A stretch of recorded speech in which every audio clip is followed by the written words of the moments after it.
सनातन की जय, वृंदावन धाम की जय, सतदेव भगवान की जय। अनुभूति राज जी पटना से। श्री हरिवंश महाराज जी। महाराज जी, अगर सांसारिक सफलता और भोगों की इच्छा है तो क्या हमें श्री जी की प्राप्ति हो सकती है? हो जाएगी, क्योंकि पहले कामना की पूर्ति होगी और फिर भगवत प्राप्ति की लालसा जागृत हो जाएगी। अब इसके लिए हो सकता है कई जन्म लगे, हो सकता है इसी जन्म में आप जब तक इच्छाओं का त्याग नहीं होगा और भगवत मिलन की लालसा नहीं होगी तब तक श्री जी की प्राप्ति कैसे हो जाएगी? पर हो जाएगी। अगर आप भजन करोगे, नाम जप करोगे, वाणी जी का पाठ करोगे, सत्संग सुनोगे और भगवान से याचना करोगे कि हमारी इस भोग इच्छा को पूर्ण कर दो, तो भगवान भोग इच्छा को नष्ट भी कर सकते हैं और पूर्ण भी कर सकते हैं। अगर पूर्ण कर दिया और आपको उन भोग इच्छा से घृणा हो गई तो बहुत जल्दी भगवत प्राप्ति की लालसा जागृत हो जाएगी। अगर भोग भोगने में मन राजी हो गया तो फिर जन्म ज्यादा लग सकते हैं। पर भगवत प्राप्ति दुर्लभ नहीं है, दुर्लभ है संसार सागर से हमारा मन ऊब जाना, भगवान की लालसा जागृत हो जाना, संसार झूठा लगने लगना। यहाँ कहीं प्रेम है, यहाँ कहीं सुख है, मुझे तो ऐसा नहीं लगता। यहाँ कहाँ सुख है? स्वार्थ का केवल खेल चल रहा है, स्वार्थ का, स्वार्थ के सिवा नहीं। प्रेम तो यहाँ है ही नहीं। तो यहाँ जो हम भोग चाहते हैं वो क्या हो सकते हैं? अच्छा मकान बन जाए, हमें पति अच्छा मिल जाए या पत्नी अच्छी मिल जाए, धन वैभव हो, गाड़ी हो, यही होगी, इससे अलग तो हो नहीं सकती। क्यों? और ये सब छूट जाने वाली है।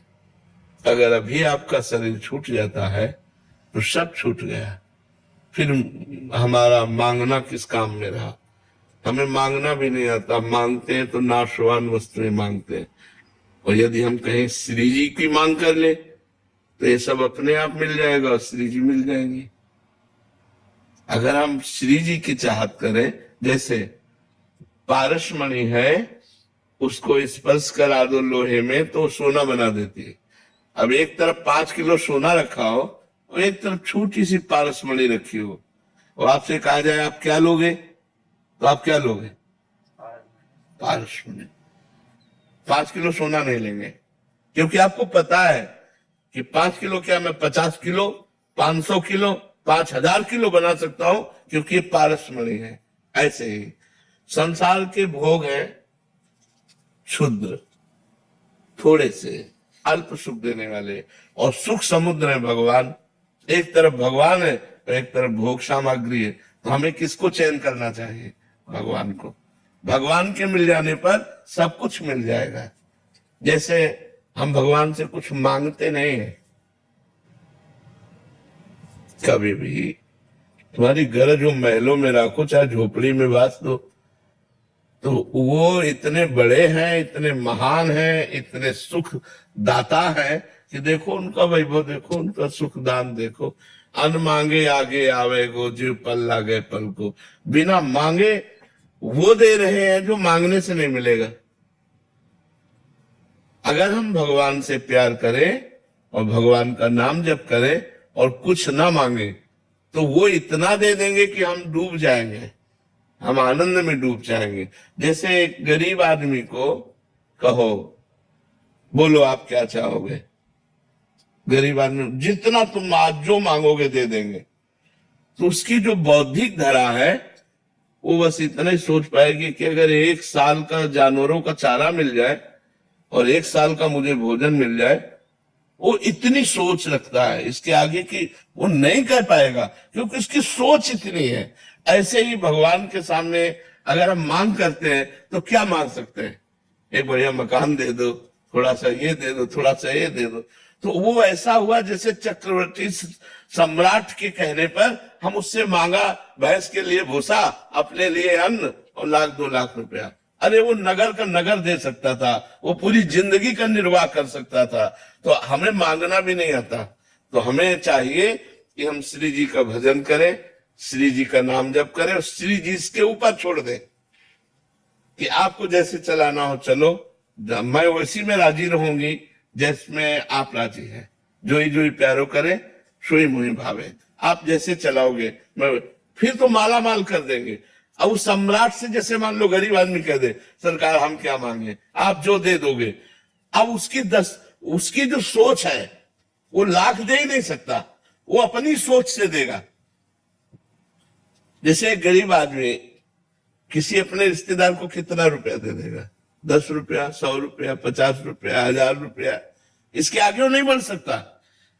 लेकिन एक उदार आदमी और एक जिसके पास अपार धन हो, वो जब देना है तो वो करोड़ों सोचेगा, वो नीचे उतरेगा नहीं, क्योंकि उसकी स्थिति ऐसी है। वो अपनी स्थिति से नीचे उतर के दे ही नहीं सकता, वो अपनी स्थिति से देगा। तो भगवान की स्थिति से हमें जब मिलेगा तब हम निहाल हो जाएंगे। तो मुझे चाहिए कि भगवान के ऊपर छोड़ देना चाहिए, तो उससे दोनों काम हो जाएंगे, भगवान भी मिल जाएंगे और भोग भी मिल जाएंगे। अस्मिता जी दिल्ली से। शेरवंश महाराज। शेरवंश महाराज जी, महाराज जी हम आपकी शरणागत हैं, ये तो समझ आ रहा है कि सब प्रारब्ध की बात है और मेरी बहन को कैंसर है। अब मेरा ये सोच सोच के तंग हो रहा हूँ कि मेरे को भी हो गया तो क्या होगा, और मुझे बहुत डर लग रहा है कि मतलब कहने का मतलब कि उनको हो रहा था, ऐसा लग रहा है कि मेरे को भी होगा। उस डर से ही सोच निकाल नहीं पा रहे। नाम जब भी वो प्रयास सोचना भी चाहिए, क्योंकि शरीरम व्याधि मंदिरम, शरीर रोग का घर है। कभी भी कोई रोग हो सकता है, कभी भी कोई परेशानी आ सकती है। अब जो शरीर में आएगा हमको तैयार रहना चाहिए, डरना नहीं चाहिए। यहाँ मरना है ये तो पक्का है, पक्का है ना। और किस बहाने से मरना है ये पहले से पक्का है। दिल फेल होगा कि कैंसर होगा, किडनी फेल होगी कि एक्सीडेंट होगा, क्या होगा ये तो पक्का है। किस बहाने मरना है और कब मरना है ये पक्का है, लेकिन मुझे ये पता नहीं कि कब मरना है। मरना है तो डरना क्या है यार, 100-200 बार थोड़ी मरना है, एक बार मरना है। एक बार हिम्मत करो और राधा नाम का स्मरण करते हुए शरीर को श्री जी को दे दो। मैंने आपको दिया, अब चाहे इसमें कैंसर रूप से कृष्ण आवे, चाहे कृपा रूप से आवे, मुझे कोई परवाह नहीं, मैं आपकी हूं, मैं आप। तो पर इतना समर्पण होना बड़ा कठिन होता है। अब जैसे भगवत कृपा से हम लोगों को इतनी फिक्र थोड़ी है, बिल्कुल पाई भर फिक्र नहीं। एक अपार बस्ती बनी रहती है, एक अपार सुख बना रहता है। ये सब दुख क्या है, आज मर जाए शरीर, इससे क्या लेना देना है। जब तक सेवा है तब तक सेवा कर रहे हैं, जिंदा है और मर गया तो जाके दिव्य सेवा करनी श्री जी की। हमको श्री जी से अलग थोड़ी रहना है। हाँ, अगर इसी शरीर पर प्यार करते जैसे आप करते हो, उसका कष्ट देख के वो डर आ जाता, मेरा प्रारब्ध भी कहीं ऐसे। हाँ तो डरो, हम तो कहते डरो, डरना अच्छा है। डर कर भगवान की शरण में जाओ।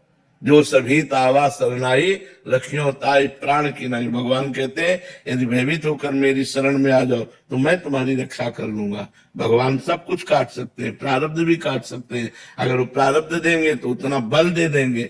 इसलिए नाम जप करो, भगवान की शरण में रहो। डरना ठीक है, डरोगे तो अच्छा बन जाओगे, निडर हो जाओगे, ऐसी स्थिति प्राप्त हो जाएगी। और डरोगे नहीं तो भोगों में मस्त हो जाओगे, पता नहीं चलेगा कब शरीर कहाँ किस तरह से। अरे ऐसे ऐसे रोग हो रहे हैं। अब कैंसर तो ऐसे हो रहा है जैसे जुकाम बुखार, जैसे जुकाम बुखार ऐसे लोगों को प्राय कैंसर हो रहे हैं।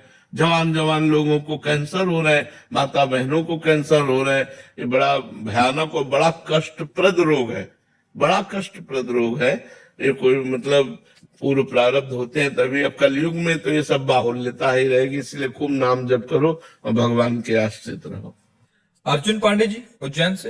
राधे राधे महाराज। महाराज जी आध्यात्मिक प्रेम और व्यक्तिगत प्रेम में क्या अंतर है?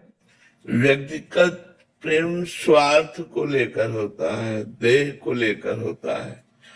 और आध्यात्मिक जो प्रेम होता है वो आत्मा को लेकर होता है, भगवान को लेकर होता है।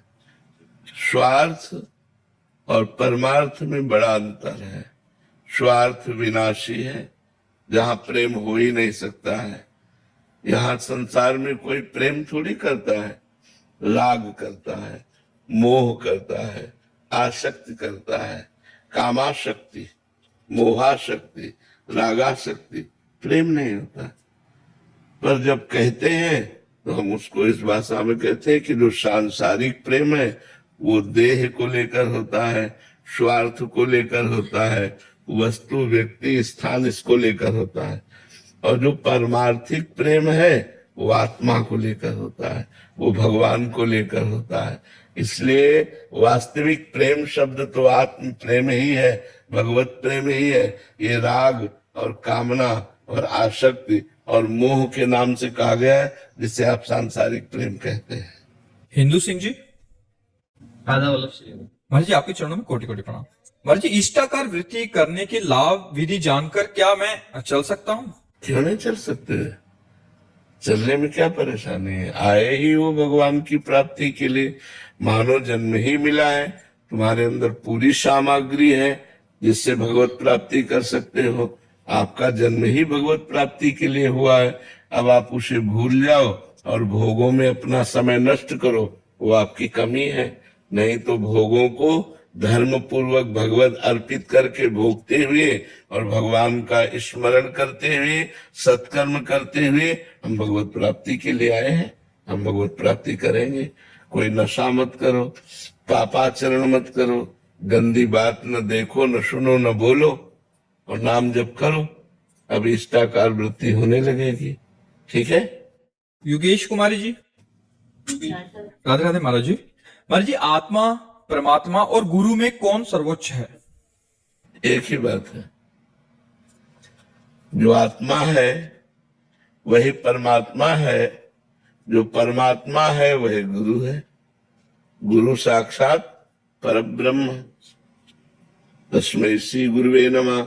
जो परब्रह्म परमात्मा है वही हमारे ऊपर कृपा करने के लिए मनुष्य रूप में आकर के गुरुदेव के रूप में हमें अपने चरणों की शरण में ग्रहण करते हैं। वो परमात्मा ही है, वो मनुष्य थोड़ी है। गुरुदेव को जो मनुष्य समझता है उसका कभी कल्याण हो ही नहीं सकता।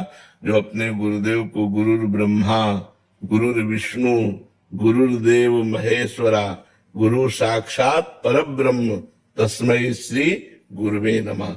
गुरु साक्षात परब्रह्म है। और जो परब्रह्म परमात्मा है, आत्मा हरिवंश प्रगट परमानंद श्री हरिवंश प्रमाण मनम, वही जो हरिवंश आचार्य है, गुरुदेव है, वही हमारी आत्मा है। तो आत्मा, परमात्मा और गुरुदेव ये एक ही तत्व के पर्यायवाची शब्द में कोई अंतर नहीं है। गुलशन जी, महाराष्ट्र से। जय जय श्री राधे। श्री हरिवंश महाराज जी, आपके चरणों में कोटि कोटि प्रणाम। गुरुदेव, आप जी कहते हैं कि किसी पर दोष दर्शन मत करो, खासकर किसी वैष्णव भगवान पर तो बिल्कुल भी दोष दर्शन मत करो। ये जानकर भी दोष दर्शन स्वतः ही हो जाता है महाराज जी। ये हमारे अंदर एक कमी है जो हम छिद्रान्वेषण करते हैं। छिद्रान्वेषण माने दूसरों के दोषों का दर्शन नहीं करना है। क्यों नहीं करना? जब वो गंदा आदमी है तो परमात्मा भी अंदर विराजमान है, ये क्यों नहीं देखा? क्रियाएं जो हो रही है, जैसे कठपुतली नाच रही है तो अज्ञानी जीव कठपुतली को बुरा भला कहेगा, लेकिन जो विवेकी पुरुष है, जानने वाला है, वो कठपुतली को दोष नहीं देगा, उस नचाने वाले को। वाह यार, क्या कलाकार है नचाने वाला। तो हमारे भगवान 3 प्रकार का नाच नचा रहे पूरे जगत में। सतोगुणी, रजोगुणी और तमोगुणी। तो सतोगुण निर्दोष है, रजोगुण और तमोगुण में दोष है। तो कोई रजोगुणी है, कोई तमोगुणी है, कोई कामासक्त है, क्रोधासक्त, लोभासक्त, मोहासक्त, ऐसी लीलाएं कर रहा है, इन्हीं में तो दोष है। और कोई भगवद आसक्त है, भजन कर रहा है। तो मेरे भगवान की सब लीला हो रही है। जैसे ये गलत कर रहे हैं तो हम इनकी गलती ना देखकर इनमें भगवान विराजमान ये देखे ना। सिय राम में सब जग जानी, करो प्रणाम जोर जुग पानी। इनमें गलती जो दिखाई दे रही वो हमारे अंदर है। अगर हमारे अंदर गलती ना हो तो इनमें गलती दिखाई नहीं देगी। जैसे हमसे पूछो कि कोई गलत है तो हमें लगता है कोई गलत नहीं। भाई वो बेचारा विवश है भगवान की माया से, उसमें क्या है, भगवान चाहे तो 1 मिनट में उसे महात्मा बना दे, और वही छूट दिए इसलिए माया रौंद रही है। विचार करो, विवेक करो, क्या आप में दोष नहीं है? जब हम निर्दोष हो जाएंगे तो हमें कोई दोषी दिखाई नहीं देगा। और बुरा जो देखकर मैं चला, बुरा न मिलिया कोई, जो दिल खोजू आपनो, तो हमसे बुरा ना हो। हमारे अंदर बहुत बुराइयां है। तो तेरे भावे जो करे भलो बुरो संसार, नारायण तू बैठ के अपनो भवन बुहार। जो जैसा चल रहा है भगवान की माया से युक्त है। हमको अपने हृदय को निष्पाप करना है, अपने हृदय को निर्दोष करना है। अगर हम अपने हृदय को निर्दोष करना चाहते हैं तो दूसरों में दोष दृष्टि ना देखें। अगर हमें दोष दृष्टि दिखाई देती है तो तत्काल हम उसको प्रणाम करें। भगवान आप इसके भी हृदय में विराजमान हो। मेरे अंदर जो दोष दृष्टि देखने की प्रवृत्ति है नाथ, इसको नष्ट कर दो। आप बच जाओगे, आप आगे बढ़ जाओगे। अगर ऐसे दोष देखते रहिए तो ऐसा है तो ऐसा है, तो आप बहुत कूड़ा करकट अपने हृदय में एकत्रित कर लोगे और परमार्थ में नहीं चल पाओगे, पक्का नहीं चल पाओगे। ये पक्की बात समझ लो। जो हम दूसरों में दोष देखते हैं वो हमारे अंदर दोष होता है, और जब हम दूसरे को दोषी कहेंगे तो हमारे अंदर वो दोष बढ़ जाता है और हमको फिर भ्रष्ट कर देता है, नष्ट कर देता है। पक्की बात मान लो। इसलिए किसी के दोष दर्शन मत करो, किसी की निंदा मत करो। किसी के दोष कथन श्रवण करने से बहुत जल्दी अंतःकरण अपवित्र हो जाता है, पाप दूसरों का हमारे ऊपर आ जाता है। तो देखो पुण्य करना कितना कठिन और नष्ट होना एक क्षण में। किए सुकृत बहु जन्म के क्षण में डारे खोए, भक्तन निंदा अति बुरी भूल करे जिनको। अगर किसी भक्ति की निंदा कर दी तुमने तो बहुत जन्मों के किए हुए पुण्य एक क्षण में सब मिटिया मिट हो गए और पाप की गठरी बांध कर नरक जाने की तैयारी हो गई। तो इतना बड़ा पाप हम क्यों करें? जो कर, जिसका जो मन हो कर रहा है, सब राधा राधा पूरी सृष्टि है। हमको सुधर के चलना है, हमको अच्छा बनना है, हमको भगवान का भक्त बनना है, तो हमको सुधार करना है। हाँ, कोई पूछ ले हमसे कि हम कैसे चले भगवान के मार्ग में, हमें कोई कमियां है, तो बता देना चाहिए कि भाई मुझे जैसा लग रहा है कि आप ये नशा छोड़ो, आप ये गंदी बात छोड़ो, आप ये गंदा आचरण छोड़ो, तो आप भगवान की भक्ति कर सकते हो। वो निंदा नहीं होगी, डायरेक्ट उससे बात करना। लेकिन उसके पीछे बात करना कि आदमी ऐसा है, वो निंदा हो जाएगी। तो परदोष दर्शन और निंदा मत करो, नहीं तो अपना परमार्थ चला जाएगा। समझ पा रहे हो आप? बोलते भगवान मन में दोष दर्शन हो जाता है, स्वतः हो जाता है। प्रणाम कर लिया करो, उसी मन से प्रणाम कर लिया करो कि सब में भगवान है, तो दोष नहीं लगेगा। जहाँ दोष दर्शन हो वही भगवत भाव से प्रणाम कर लिया। ठीक है ना? निकेतन सिंगला जी, पंजाब से। राधे राधे महाराज जी। महाराज जी, यदि कोई व्यक्ति अत्यंत असहनीय पीड़ा से गुजर रहा हो परंतु वह आध्यात्मिक ना हो, उसे भगवान के विषय में कोई ज्ञान ना हो, तो ऐसे व्यक्ति को उस पीड़ा से बाहर निकालने के लिए किस प्रकार का मार्गदर्शन हो? बाहरी नाम संकीर्तन, भगवत कथा, जब तक उसका शरीर पूरा ना हो जाए तब तक उसको सहयोग मिलता रहे, उसके कानों में तो पड़ेगा। तो जो वाणी से बोलने का फल है, कथन का, वही श्रवण का फल है। तो ना चाहते हुए भी यदि उसे नाम सुनाई दिया, भगवत कथा सुनाई दी और प्राण छूट गए, तो भगवत प्राप्ति हो सकती है। अन्यथा निज कृत कर्म भोग सुन भ्राता, को न काहू के सुख दुख कर दाता। फिर उसे कर्म भोगना ही पड़ता है। बिना भजन के, बिना अध्यात्म के फिर तो कोई उपाय नहीं है। बस एक आखिरी उपाय, क्योंकि जहां वो पड़ा है वहां भगवान की कथा, भगवान का नाम कीर्तन की व्यवस्था कर दी जाए, तो जो कथन और से फल मिलता है, वही श्रवण से फल मिलता है, तो उसका मंगल हो सकता है, अन्यथा नहीं। अध्यात्म के बिना जुड़े तो व्यर्थ जीवन चला जाता है। भगवान का नाम जप नहीं किया भगवान की शरण में नहीं है, तो उस जीव का क्या महत्व। वो शुभ पशु तुल्य अपने जीवन को व्यतीत करके नष्ट कर दिया, तो फिर जीव को अवश्य में भोक्तव्यम कृतम कर्म शुभाशुभम, शुभ और अशुभ कर्म भोगने पड़ते हैं जीव को।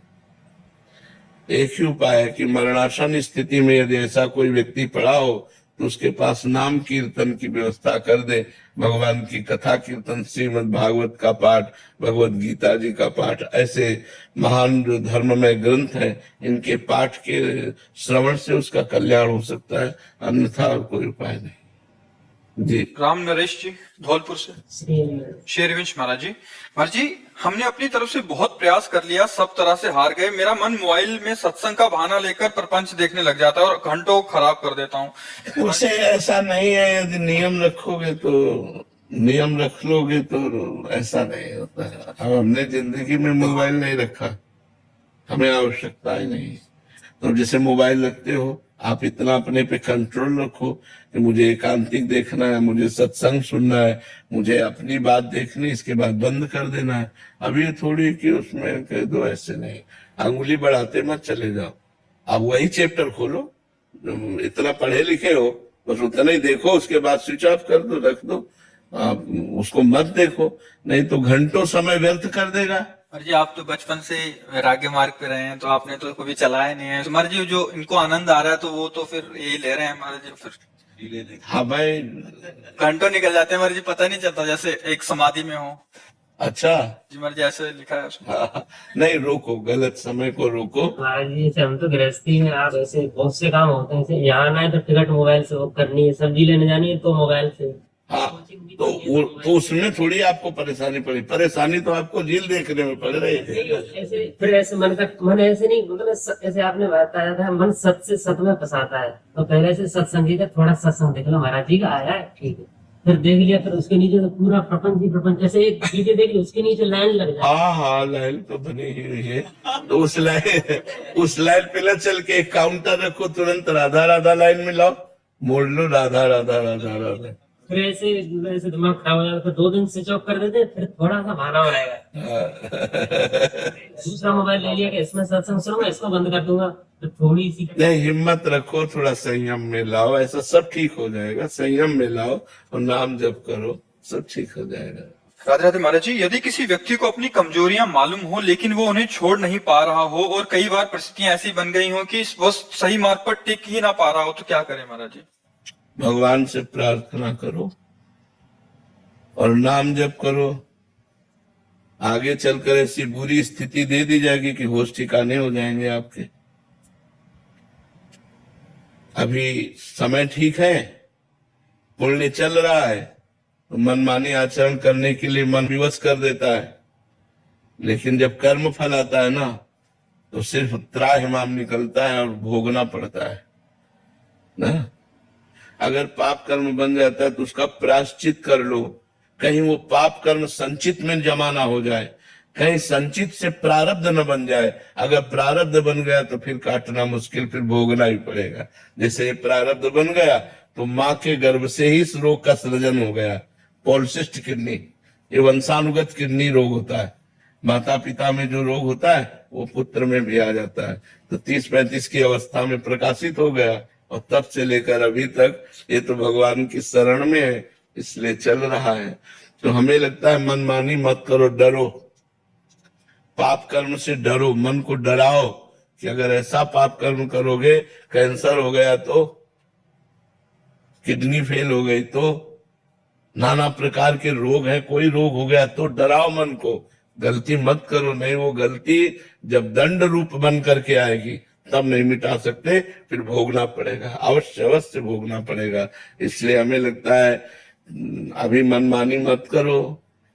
तो ये काम एस जो काम है यही हमसे ऐसा करवाता है। काम एश, क्रोध एश, रजोगुण समुद्भवा, ये रजोगुण से उत्पन्न हुआ काम क्रोध आदि ही हमसे ऐसे पाप कर्म कराते हैं। हमको बचना चाहिए इन कर्मों से। ये बहुत भयानक कर्म जब अपना दंड देते हैं ना तो भयानक फल देते हैं। मतलब 100 रुपया जैसे ब्याज का ले लो ना, और जमींदार लोग नहीं, ब्याज के ऊपर ब्याज, ब्याज के ऊपर ब्याज, और जब जमा करने जाओ तो बताया चला 10,000 रुपया, और अगर फिर चूक गए तो 20,000 रुपया, फिर तुम्हारी खेती ले लेंगे। ऐसे ही कर्म है, छोटा सा कर्म पाप कर्म, वो ब्याज पर ब्याज ब्याज पर वो भयानक रूप बन करके जब बम की तरह गिरता है तो धज्जियां उड़ जाती हैं, शरीर की धज्जियां। एक्सीडेंट हुआ ये सब, यहाँ कार में आग लग गई, बैठे बैठे जल गए। क्या क्या दंड है आप देखो ना, संसार में क्या क्या दंड है। इसलिए हमें डरना चाहिए कि हमसे पाप कर्म न बने। भगवान का भजन करो, अपने मन को रोको, डराओ अपने मन को कि कोई पाप कर्म न बने। महाराज जी अगर जाने अनजाने में हो गया हो तो प्रायश्चित कर लेना चाहिए उसका। जैसे भगवान का नाम जप है, श्रीमद् भागवत महापुराण का सप्ताहपारायण है, किसी तीर्थ में जाकर कोई मंत्रानुष्ठान है, और उस पाप के नष्ट करने के लिए मन में चिंतन करे, संकल्प करे, वो जो हमसे पाप हो गया वो नष्ट हो जाएगा। इसी अभी नष्ट करने में वो जैसे एक बबूल का पेड़ है, इतना बड़ा उठा तो आप ऐसे मसल सकते हो, लेकिन जब बड़ा पेड़ हो गया तो इतने इतने बड़े कांटे, फिर वो कुल्हाड़ से भी काटने में होश खराब हो जाते हैं। ऐसे पाप कर्म है ना, अभी उठा तो आप मंत्र जप, नाम जप, अनुष्ठान के द्वारा उसको नष्ट कर सकते हो। नष्ट हो गया, खत्म हो गया। गिरीश पाठक जी, राधे राधे श्री। राधे राधे महाराज जी। महाराज जी, मन के वशीभूत होकर मनुष्य बार बार गलती करके क्षमा मांगता है, भगवान क्या बार बार क्षमा करते हैं या इसकी कोई सीमा है? बहुत वात्सल्य समुद्र भगवान है, अगर वो क्षमा न करे तो हम लोगों की दुर्गति हो जाए। क्योंकि बिल्कुल सत्य बात है कि ना चाहते हुए भी मन हमको जबरदस्ती गलत करवा देता है, पर हम कोशिश करें। मन को वश में करना नामुमकिन नहीं है, उसको हम कोशिश करें, धीरे धीरे धीरे धीरे। अगर हम हठ कर ले तो मन हमसे कुछ करवा नहीं सकता, पर वो हठ आध्यात्मिक होगी। सांसारिक कसम खा लोगे तो मन तोड़वा देगा। बहुत कोशिश करता। हाँ बहुत, ये हम आपकी बात में बिल्कुल सहमत हैं। तो जब तक हमारे अंदर आध्यात्मिक ज्ञान नहीं होगा, नाम जप के द्वारा, शास्त्र स्वाध्याय के द्वारा, सत्संग के द्वारा हम अपनी बुद्धि में विवेक प्रकट करें। जब विवेक प्रकट हो जाएगा तो सही पूछो, कौन सी ऐसी वस्तु है जिसके लिए हम नियम तोड़ दें? सबसे बड़ा संसार का सुख काम सुख रखा गया है। जिन स्थानों को स्पर्श करके हम साबुन और रज से हाथ धोते हैं, उन स्थानों में हम अपनी पवित्रता और अपने नियम को तोड़ करके मन के अधीन हो जाते हैं।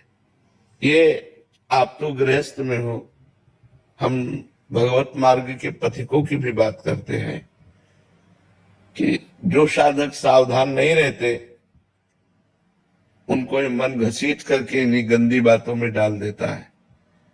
चलने वालों में हजारों में कोई एक दो निकल पाता